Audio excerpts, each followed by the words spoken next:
I did make you a delicious dish.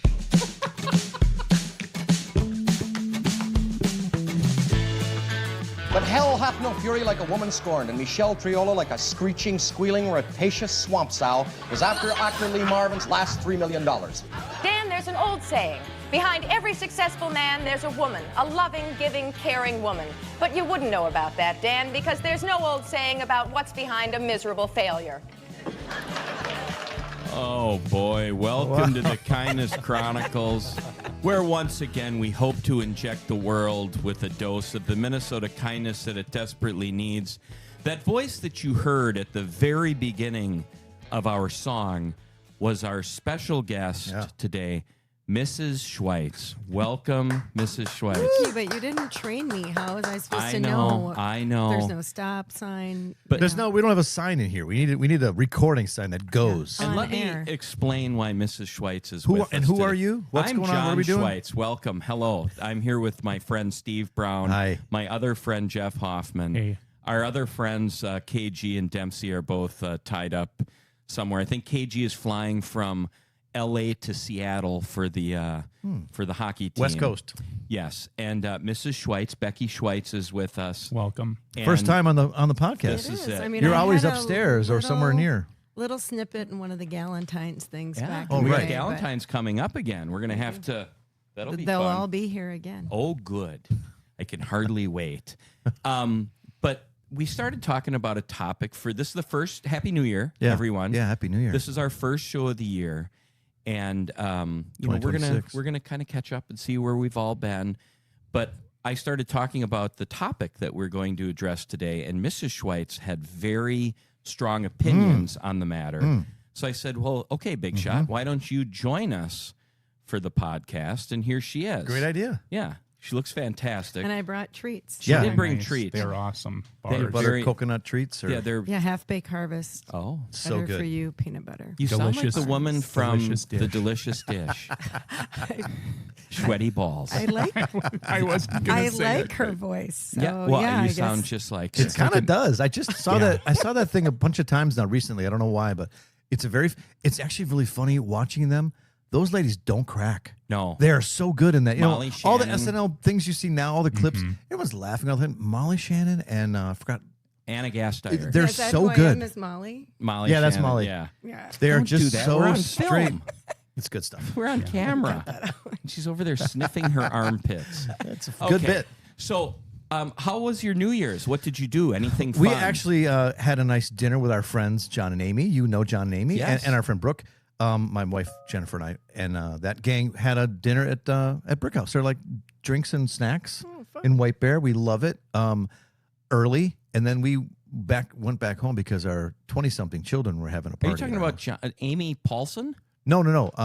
Amy Erickson, John Bartholomew. You Oh, met yeah, my yes, friends from yes, White the Bear. people, yes, of course. I worked with Amy at Target. Okay. Anyway, they're great people, and we had little snacks with them. And by the way, I ran into Scott Mitchell there. Oh, And Scotty. he was with a bunch of friends, his wife, and I told him we've talked about him on this podcast. What's that look for? Becky just, Uh-oh. her eyebrows popped. No, we because- just- Let me tell you a quick Scotty Mitchell he's story. a Scotty, I think, handsome man, listens. This right? is going to have to get deleted. But He's one of the most handsome men Love in that guy. Matamidi history. He's a good-looking guy, and they His whole used to- family's they good-looking. They're lovely people Yeah. too. Yeah. Couldn't be I kinder. agree.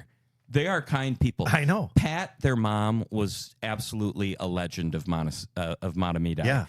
But Scott shows up the first.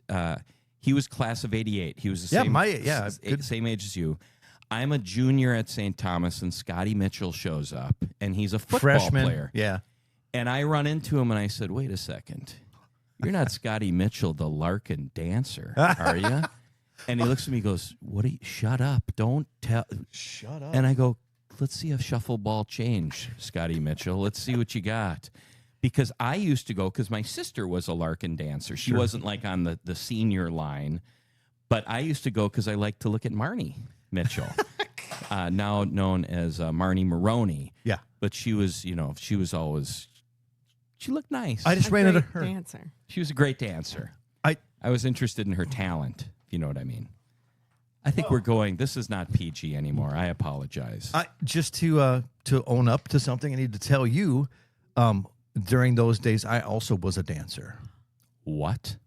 Not It at. shouldn't surprise you. No, it doesn't. I been an entertainer since I was a little kid. I was part of Bonnie Leonardson's crew. It was a different, me and Steve Leonardson. Remember Steve Leonardson? No. Monty, that guy. Anyway, we had a thing, a dance crew. Like a hip hop crew? No, I'm saying a dance. It was another recital. We put on recitals. What was your routine? Well, I did jazz, tap, and You need to get the footage. Oh, We need I would footage. Love that. We need some footage. B-roll. Yeah. we. Do you have your members know, only like, jackets? That's the and first stuff? time I ever signed an Give me autograph your when I was phone. 10 years old or whatever. Did you know like Gino Forliti?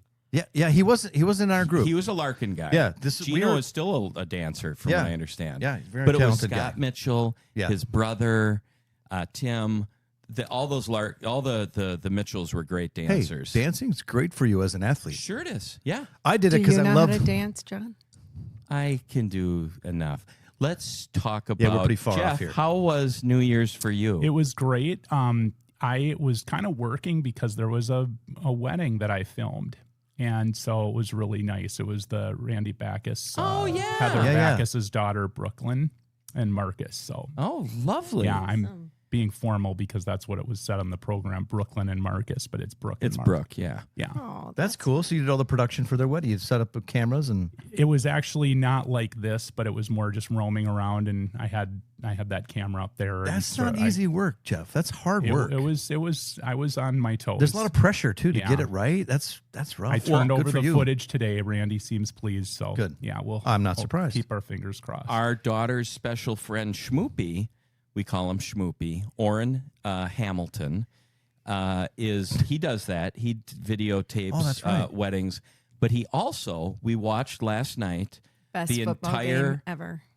Division I FCS national championship between Montana State and Illinois State, and Schmoopy is a videographer for the football team at Montana State. Cool. It was the best football game. So good. It was so back and forth. It was just insane, and Montana State Bobcats won. That's nice. cool. Go Bobcat. That's great. Becky and I were in Breckenridge with our son Jack and his fiance Erica. Breckenridge. Love Breck. Colorado's just the greatest. It's so beautiful. Yep. But while we were there, we watched the finale of Stranger Things. Yeah. I don't know if you guys are Stranger Things people. I Our gave up a family long was time. watching it. Yeah, I have to catch up on it, but I heard Don't it's give awesome. anything I'm away not because I gonna know give those anything things away, happen. but I heard. there's something called the Mind Flayer. You know the Mind Flayer, the No. thing that No. Will keeps on seeing. When we were driving back from Vail, oh, good for you. We need the with a When drop. we were in it. flying back, when we were driving back from Vail, in the night sky, the ski runs in Copper Mountain. Yeah. It looked like the Mind Flayer because it looked They- like the tentacles Yeah. of the. It They was kind of glow and they're yes, hazy and yeah. it was crazy. So that was fun. And while Becky and Jack skied, Erica and I did a couple spa. I told her we were going to do couple Hashtag spa, and she not thought, awkward. Yeah. this That's is awesome. a little creepy. So it wasn't couples. Any pictures for the B-roll? No, that's disgusting. But we're here to talk about, Steve, why don't you fill us in on what our topic is for the day? So Simon Sinek is a non, is not formally connected to our podcast, but we He's inspiring get us. a lot of inspiration from things he talks about. In fact, especially about oxytocin. He's the guy that I saw him at Target. He came to Target one time, a long time ago. And I was like, this guy is amazing. The stuff he's going through and, Start With Why. Is that the book? Yep. Great. Anyway, so I follow his stuff on LinkedIn, and I saw a post that he had about the effort it takes with kindness. So his message suggests that choosing inaction because it feels safer, easier, or more comfortable can actually hold us back from growth and personally and socially. So even when healing or change feels risky or uncertain, taking action is necessary for progress. So it basically comes down to this. Being kind is difficult and hard, and we often have talked about this comparison between nice and kind. Yep. And nice is what everyone goes through, the social grease to make sure everyone's fine. But that's actually not You know what not NICE the work stands part. for, right? What does it stand for? Not interested to care enough. Oh, wow. And I've done a You're lot such of. a contributor. I think what we kind of came to when we did discuss that was you're kind. You're more apt to be kind to your family, people you really know, because you take the time to actually do that. So being kind to strangers, which means taking effort to do that, is not easy. And you actually have to risk something, and you have to have bravery, and you have to have the ability to put yourself aside and, take it up and not just, be nice and move on. It's taking a choice. It's a choice. So when you called me and you brought up this concept of a topic that we could discuss, I somewhat disagreed with you. And I thought, there's all these memes that say the easiest thing in the world, or being kind doesn't cost anything. It's the easiest thing in the world. And I have always been sort of the mindset that kindness should be easy. It should be just a natural reflex. And I brought that up. I think we were on the phone, and Becky, who was in the kitchen making her husband a meal, serving the house, serving the realm, so to speak. The realm. Yeah. Wow. She instantly decided. She's rolling her eyes, by the way. Of course she is. She's like, no, kindness takes work. And I said, for you it does. And she looked at me and gave me the look. We all know the look. And it turned into something that I would consider sort of a counterpoint. What do you think, Mrs. Schwietz? Well, hold on. Before you get into this, let me just give a little more definition. Why doing something matters. Simon argues, so this is Simon Sinek, argues that doing nothing feels safer, less risk, less discomfort, but in reality, it often stalls growth or healing. Doing something, even imperfectly, is where progress and comparison live. So it ties in with us in that kind acts require movement. You have to choose kindness, deliberate, even when it's easier to not to do that. So given that, that's the basis of what we're talking about. And before we get into counterpoint, what is your thought on this, first of all, before you guys start arguing about it? We're not going to argue. Yeah, well, I think where we landed after we unpacked it was that there's a lot of unpacking going on around here. If you, just like anything, I mean, back to the skiing thing, like if you see a person that's skiing and they're a beautiful skier, you're like, oh my gosh, you're such a good skier. When did you learn how to ski? They're like, I've been skiing since I was 2. Mm-hmm. And, people that are just, same with golf, all sorts of different things. I think the same thing with kindness. Like if you were exposed to it when you were young, it becomes just part of who you are, and it becomes almost effortless because it's just hardwired into what you do. And I grew up with a family that was very much focused on acts of service and did a lot of nice things for people, but definitely not a words of affirmation family. Okay. And so, like, as I grow up and understand how powerful words are, like, I will receive kindness from somebody, and I'm like, ooh, I like the way that made me feel, that note, that whatever, that speech. But I don't, like, those thoughts don't come to my head to be able to do it the way I know I should do it. Yeah. So I have to stop, and then it's effortful. Because I'm like, oh, I'm not really good at this. I haven't done this my whole life. Like, and your penmanship is not great. I felt like that needed to be shared. Feedback is a gift. Hold on, Jeff. Okay. You were going to say something. We'll get into this. I didn't know if you wanted me to play a Dr. Diction or no. That we can save that for another. Oh, I like Dr. Diction. It's a good song. Episode. But when you and I were texting and talking about this topic, you and Steve and I, I'm sorry.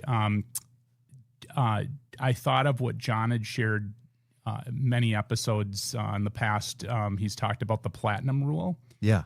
And that is instead of the golden rule, do unto others as you would have them do unto you. It's what do they want? How do they want to be approached? And I don't frankly think you can, if you're going to follow the platinum rule, by definition, that takes effort because you've got to learn that person's interest and style. And you have to stop and not think about yourself for a minute, which is hard in our society. Yeah. It's called listening and making connections and trying to understand who they are as a person and how they like to receive. Maybe they, speaking of acts of service, that's a love language. Another one is words of affirmation. Another one is gifts, I think. And one of them is food. Is that? That is a think love that's- language. Yeah, and acts time. of service. I Acts think of that's service, what I but think- this is a subset of Donuts. It's just- But you might be a words of affirmation person, and if you're laying it on thick in terms of words, and they're more of an acts of service, and they get weirded out by the words, you have to know that takes a little bit of emotional and that takes a long intelligence. time. I like this stuff right now because this is a little meatier than we normally get into. This is actually a topic, a conversation. I like this. I dig this. So when we were talking, I shared an example with Jeff about this exact thing, and I've been through this, and I think I even mentioned on the podcast in the past. But when I worked at Target, I was in the Skyway like you do every day. You go into lunch, walking around with your friends, or your workmates. I was in a Skyway system, and I saw a woman in a wheelchair. There was a slight incline. She was coming toward us, and I quickly surveyed the situation, realized the woman needed help, but there was a lot of people around, and she looked like the kind of person that maybe wouldn't want to help. Didn't want help. And I went through that quickly and decided, I don't. It looks like she doesn't really want the help. In that same moment, someone from the group of people, not in my group, but stepped up and walked to the woman and said, "Would you like me to help you?" And she said, "Yes, please." And I was walking past, going, "Oh my God, What? that was Yeah. my chance to try I to could help have done somebody." that, yeah. And I passed right by because I thought, well, who am I to? Maybe she doesn't want help, and clearly she was struggling. And I think about that often. I think about it was a chance that I was given, because if I didn't see it, then I wouldn't be talking about it. But I saw it, and I decided not to help because I thought there's something here that tells me maybe she doesn't want me to help her, and that was not very brave of me. Yeah. I do think that kindness requires, in some situations, the bravery. Yeah. Well, and You know. vulnerability. Like she could have said, "Hey, no, I got it." And Yes. You'd have been like, "Oh, I'm so stupid." I also Yeah. kind of tied it. I told Jeff this too. I had a friend, John Peckman, a good friend of mine from grade school and high The school. Pecker, he lived right across the Yeah, street. across the street. He went to River Falls, and he told me a story about when he was in college. There was a guy that was in a wheelchair, a really angry guy, and whenever he would get stuck or something, people would go to offer to help him, and he would yell at them and say no. He was, whatever. He had a very complicated situation. He was not wanting any help, and I always remembered that story, and it kind of maybe tied in with how to be with disabled people. Like, don't just automatically help them, and don't pander to them. Like, you have to ask. But I think that's kind of what stuck in my head, and that's not a good rationale. But that was what I think was in the background. One because of the you things, can't really guess how people want to be Right. treated, especially when Platinum it's somebody rule. you don't know. Yeah. Yeah. and one of the things that we talk about in that civility project is, when we're talking to these young kids, kindness requires some level of bravery. The example is if you see somebody sitting alone in the lunchroom, and I know I talk about this all the time, but you can't assume that person isn't comfortable being alone. Maybe they want to be alone. Yeah. But it takes a level of bravery to just go up and say, "Hey, would you like to join us?" Right. And if they say no, you did what you could Yeah. do. But I mean, to me, that's different than, I don't know, that just doesn't seem, it's different than effort. And I think, as I'm doing the point counterpoint, you're going to win the battle because you are I correct. usually do. That is true. Can I See? bring up one more? We're very complex beings. There's one more thing that goes through my mind is that I don't want to try to look like I'm trying to be the good person. I don't really want the credit. If I'm going to do so, part of me is like, well, who am I to jump in and like look like I'm saving the day or whatever? A part of me does that too. Like, I don't want to get credit. Like these videos we see. I'm suspicious of some videos of people doing kind acts. Got a camera on them, and of course they're doing something good, and they're getting clicks and likes and getting us all teary eyed. But I don't know. It's kind of cheap because they want to get something out of it. Right. So there's a part of me that's like, well, So which is a terrible reason. I but- have an example. So here's an example. Yeah. holding a door open for somebody. There's a great Larry David thing where it's like you have to kind of determine the appropriate distance to hold the door open for Is somebody. it a chivalry rule Is of it thumb? absolutely. And so like when I'm walking into my office and I work at a nursing home, so there's, older people that are walking along slowly. And I always have to decide how long am I going to hold this door open. And what I do to diffuse the uncomfort, the discomfort, is I'll make a comment like, "Come on now, let's pick it up," and I do it in a way that almost 100% of the time they chuckle, Right, because or I'll say, because they're embarrassed too. They realize, this guy's holding the door. I got to really get there. the situation by injecting some humor, or I'll say Let's something go like, today here, I honey. have always aspired to be a doorman. There you go. Thank you for good. giving me the Very opportunity. Very folksy. yeah, that's But good. it's uncomfortable. Like if you're holding the door for too long, to your point, am I doing this is this for me or is it for them? And truth be told, it's for me. Yeah, sometimes it really is. All right, so regarding the Becky's looking at me going, it'd be nice if you held the door for me every once in a while. Come on, show it. Do you remember that one time that I opened your car door? No. No. There was one time that I opened your car door for you. I think it was after we watched the movie Bronx Tale. Have you ever seen a Bronx Tale? Oh, God, I love that movie. The Bronx Tale, Yes, the test is if you... Does she flip the... I love that scene. Yeah. So the rule is go through the rule. I Go through the never rule. saw it, so you Go got through the rule for Jeff. explain it to me. No, so Like You the don't rule- know this movie? Oh, my God, Jeff. You No. got to see it. It's so good. So the rule is... Colosio. Colosio. Yeah. Is a You're on a character. date. He's on a date, and the Joe, what's the character? His father figure his gives father him this figure, advice. but not his father. This gangster. Oh, this mob boss says, "Here's the deal." They called him C. Here's the deal, C. Colosio, What you want to do is you want to open up the door for your date. Always open the door for your Always date. open the door for the date. And if she reaches across and unlocks the door for you, that's a girl. She's a keeper. She's a keeper. But if She's she one of the good doesn't, ones. she is a selfish B word, and she ain't worth your time. So he's got this gal that he's with, and he opens the door for her, and he sees it. They do it in slow motion. Oh, it's she beautiful. reaches across to open the thing, and C gets this look on his face like she's the one. It's really It's really well-crafted sweet. movie. Yeah. Really good movie. And then that actor ended up getting busted for wasn't he part of a murder or something like don't that? know. I think he's in prison now, but that's just part of the story. that's that the didn't real need life. to be told. Okay, so with regards to this point counterpoint, Becky's got a graph. We got all kinds of good stuff. How do we want to, Jeff? How are we going to go through this? there it is. It's a competence model. The Competence 4 model. stages of competence. So Sounds really exciting. So I think the answer is that it sometimes is effortful, but it doesn't have to be. And this model, I think, helps explain why. Okay, so talk us through this 4 quadrants as if people can't see the graph. Right. So, just and can I just say one thing? let her One thing talk about already? my bride. No, I'm going to. This is a compliment. We haven't let our guests talk much This today. is a compliment that I'm offering Mrs. Schwietz. All right, here we go. She is. There's nobody that understands stuff like this, and like just human personality. You're almost like a psychologist in a business sense. Well, she's got a high degree of emotional intelligence, I think. There you go. That's exactly what I was trying to say. Thank See, you, if I had unconscious competence, that would have just come out very easily. But explain to me. Yeah. So I'm talking to Steve on the phone while she's making her man dinner. And she says, wait a second. And then she pulls out a napkin and she starts drawing this graph. Really? Yeah. She's got the vertical axis and There's 4 quadrants there's there. 4 Yep, quadrants. Go ahead, explain what this.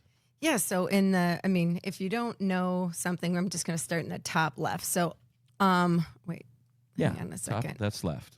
Hold on.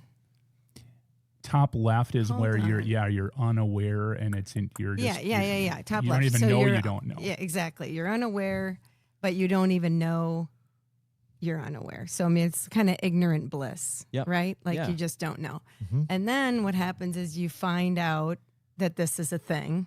So then you're consciously, You're aware that you're incompetent. you're incompetent. Okay. That's very uncomfortable. Yeah. Ugh. And then you go into conscious competence of like, okay, I know how to do this. I know I should do this, and I do this. Okay. But and it's then- work. But it is some work. And then your goal is to get to the unconscious competence, which is like it requires really no effort, and it just comes very easy for you. And to me, when you started, I had a light bulb go off in my head, and I thought, this is very much like a little kid learning to walk.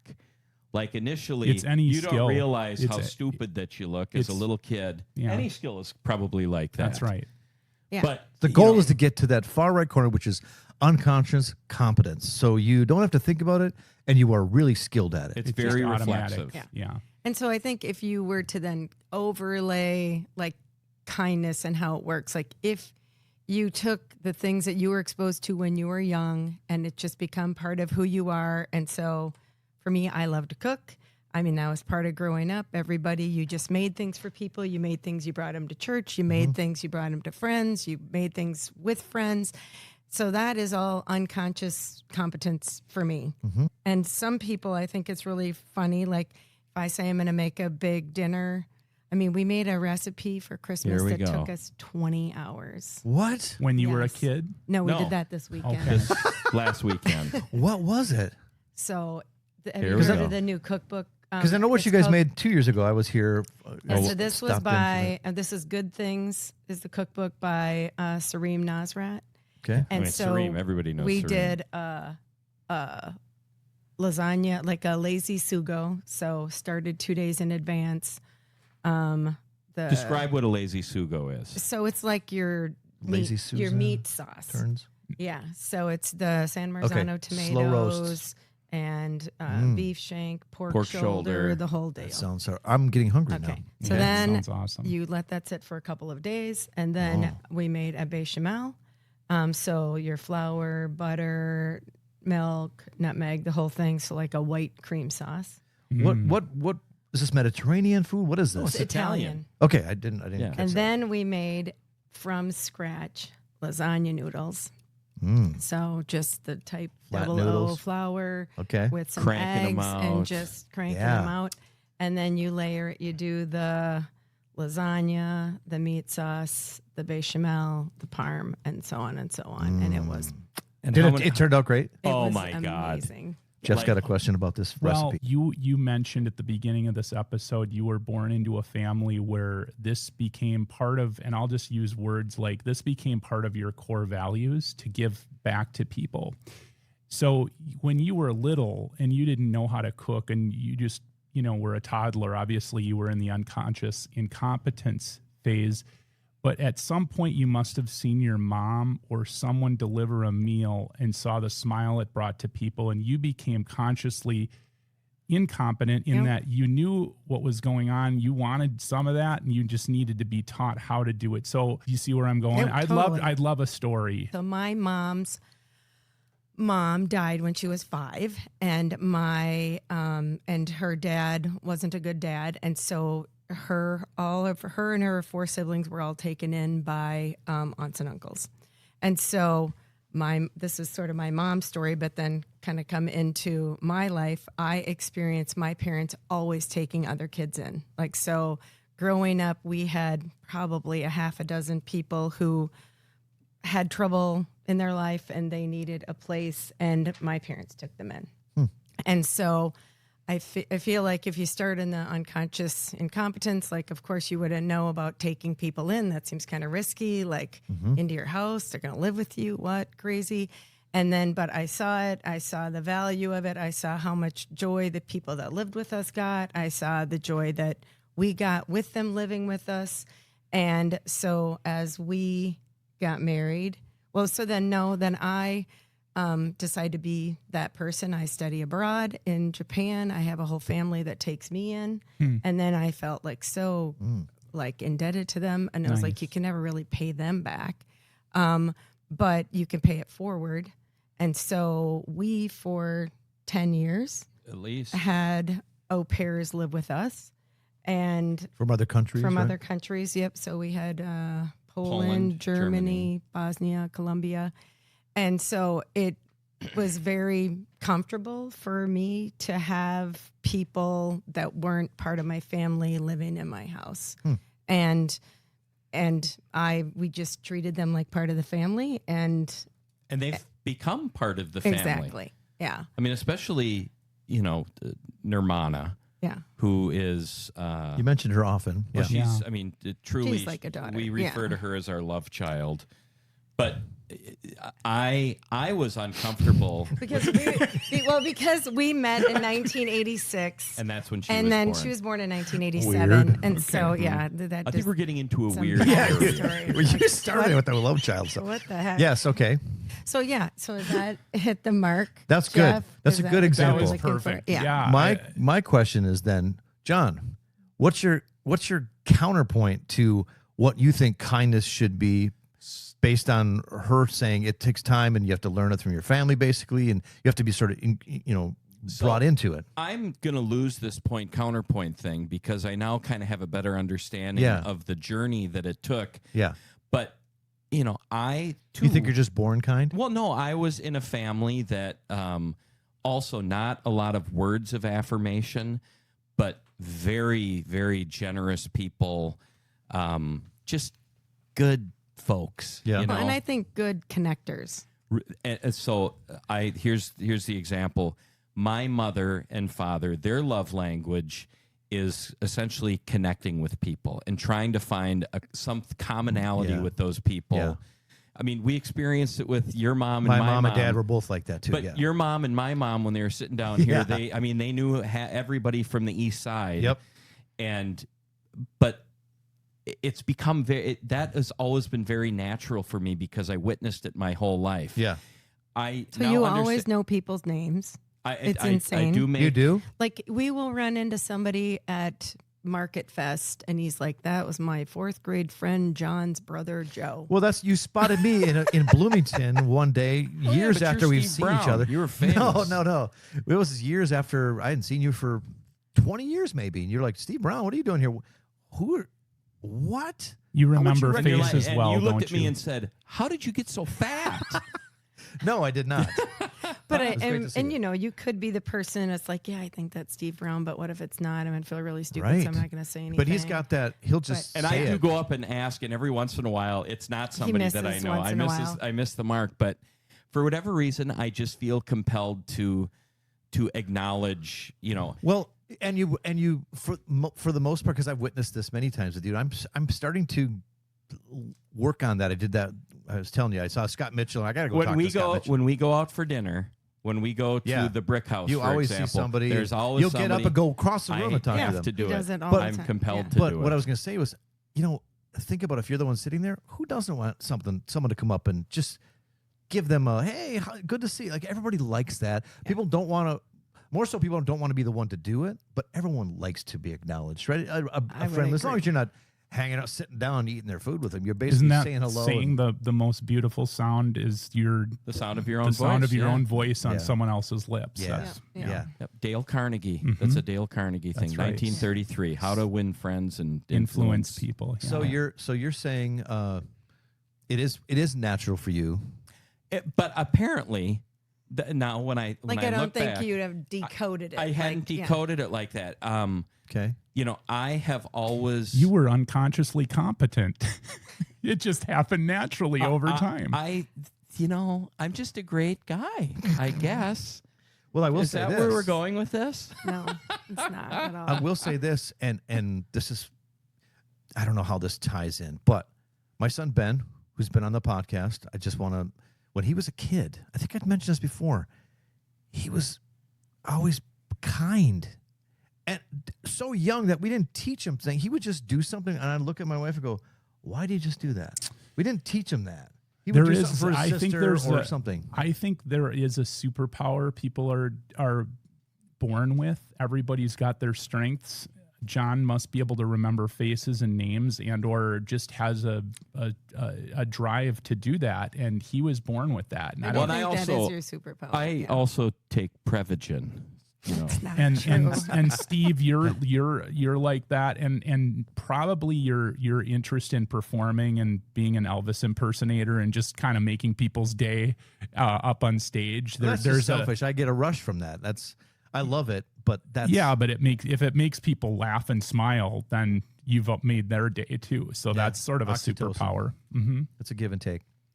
Yeah. So as much as I wanted this to be a point counterpoint, you know, I think that you win.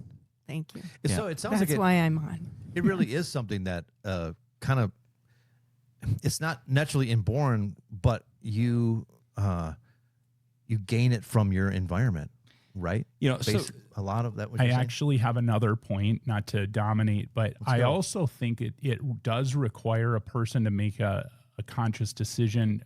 What kind of a person do I want to be? What's my personal mission in life? If it's going to take effort, and I do need to learn this model here, I'll pull it up again, and I want to be, you know, maybe I'm conscious of the situation, but you could make a conscious decision of I don't want to be that person. Yeah. And so that's a decision that a person has to make, and whether or not they're going to work on themselves to be an outward extension of kindness or not. Yeah, they could just stay in that quadrant and not move. Yeah. You'll probably want to put the Dr. Diction thing in here, but does it ever dawn on you when people say, oh, they were unconscious? People say it. People say it. That was just a flub up of my words. I did the best I could. That word makes me say when that I all was the time. making the graph, I did the same thing. Yeah. Like I just couldn't get the word out. Yeah, It's I one flub of up those my words. words all the time. But You're still good people, generally speaking. So good. this is a good example that ties in with what Jeff was just saying, which is it's a choice, right? I'm a new neighbor, right? I have a new neighborhood. Mm-hmm. The woman across the street from me, she doesn't listen to this. We have the same thing. Wait, hold on. She's 90 years old. Very sweet lady, but she's 90 and she's pretty mobile and stuff, but she has family that does her leaves and stuff in her driveway. Well, that really bad snowfall came and I was out, my family was out plowing our driveway and I had a snowblower going because it was pretty 5 inches or whatever. It was a lot. Yeah.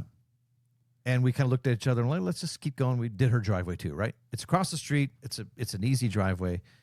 And and so it's like, that was a nice thing. It felt good. She came out like she was just so kind. She sent us a card and like, oh, wow. she's so nice, right? But then it snowed more. And it snowed more. And it's like, okay, wait a second. New neighbors. Suddenly, New do I have a neighborhood. job? Now, I was like, now is this something that I? That's now your thing. You do that. Is this what I? Not. I have no problem with it because it was. Yesterday's nice to miracle becomes tomorrow's expectation. I'm like, okay, now what about? I really thought about it and like, well, where am I at here? Yeah. She's 90. You know, I'm a capable guy. I got my snowblower going, so I just moved to her driveway. When I got over there, I realized it was deeper than I thought. She hadn't gone out of her house since Christmas. So I just started going. I got it done in 20 minutes or something. She came out, talked to me, and was so nice. And I'm like, why did I even think twice about it? But I was like, well, I don't know what I'm going to get into here, but you know what? I will always do it now. But I had to make a little jump to realize, who cares if she thinks I'm going to do all that? She has family and stuff, but she said they were sick. And like, now I felt guilty for even like thinking maybe I won't do it. So, well, it's here's a funny conversation. Here's the flip side of that got coin. one? Well, yeah, it's So funny. the flip side of the coin is, and we're not very going to Minnesota talk about story. what you think I'm going to talk about. okay. We're We'll not talk going to about talk that about later. that Okay. situation. We can edit. No, but I have a particular way of like mowing my lawn. I have great, almost a problematic desire. Your to have lawn a does great look lawn. beautiful I in have the a summertime. lovely lawn. Yeah. And if somebody did like cut my lawn, I don't know if I'd feel real good about it. I also, Hey, Harry used to cut your lawn. but that was before I became what I am today. Well, I know, but I think was unconsciously Now but you're- incompetent. no one would ever No, see that's the a perfect example. no one would ever see the need. Yeah. But Okay. I didn't realize, again, how important having a nice lawn meant. Like we not were just so to me. busy in our were so late busy. So 20s. what happened? What happened? So my uncle would come over and cut my grass because I didn't keep up with it because it wasn't a priority for Yeah. me. you wouldn't notice it because of all the sleet that we got yesterday and today. But I like to have a driveway that is perfectly clean. And we have new neighbors across the street behind us. Yeah, they sold that house, right? They sold the house. The The old Larkin Larkin house. house. Dance studio. Yeah, it's The all old back Larkin to the house. Larkin. Around. Wow. The Go old on. Larkin house. Yeah. And their driveway was just covered with snow. And I thought to myself, should I go over there and take care of their driveway? Because I love working my snow Once the blower. snowblower's going, Yeah. just do the whole street, right? It just feels good. But I thought, one, is this a person that likes to do it themselves? Yep. Right. There you Because go. you don't want to take that away from somebody Yep. if that's something that's important to them. But they didn't take care of their driveway. And Becky and I are sitting up and we hear something and this young guy and his wife weren't there, but it was their the sister and brother-in-law. And they were shoveling the snow and then throwing it in our yard. Yes, literally. Yeah, like taking their New snow. neighbors? Yes. It wasn't them though. No, but it was the the in-laws. relatives. I see. The relatives. Got it. And they still should part know of better. me was like, oh no. So then I was like, you're going to have to go talk to them. And we didn't know at this point that it wasn't the real neighbors, So that I it went was out the and they were relatives. super nice. And I ready for a couldn't. confrontation. Well, we're standing up in the window looking at it. It's like, what What are are you they doing? doing? You can't They're- throw you it in can't throw someone your else's snow into our yard. yard. Again, so And, like, Minnesota right it now. took- So Minnesota. It is. It took effort for them to throw it into our yard. It's like, well, your yard is right there. Like they're doing it in spite. Like, It was very funny. And, part of me wondered because we have to put our garbage can in their driveway because that's the way. And I thought, are they? We'll show Are they them. getting us back for that? well, especially for a new neighborhood and new people coming in, you don't know, you don't know where their boundaries are. You don't want to like overstep. You don't want to do something they don't want, but you don't want to do something that's going to be expectation every time. So But there's kinda a careful. legitimate example of kindness can be some work. There's some work involved with It's that. complex. So here's Complex. one last Minnesota thing, and I'm Yeah. stealing this from another podcast that I listened to, and we're getting a little long here, but this is, how on your car after a snowfall, how you get that big chunk of ice that shows up behind your tire. Yes. Those Yeah. chunks that hang. And you got to kick them. Yes. You want to kick them. Yep. So on the Garage Logic podcast, they were talking about if you see somebody with a glorious chunk, Yeah. do you kick someone else's chunk? Because it's so satisfying Because to it's kick so yourself. satisfying to kick it. You don't kick someone else's Nah, chunk. That's No. that's for them But to do. you know what else you don't do? You don't kick your chunks at a gas station. Because then someone's got to Because deal with somebody the pile. else has got to deal with your leftover Yeah. chunk. And if your chunk becomes like a rock hard frozen chunk etiquette.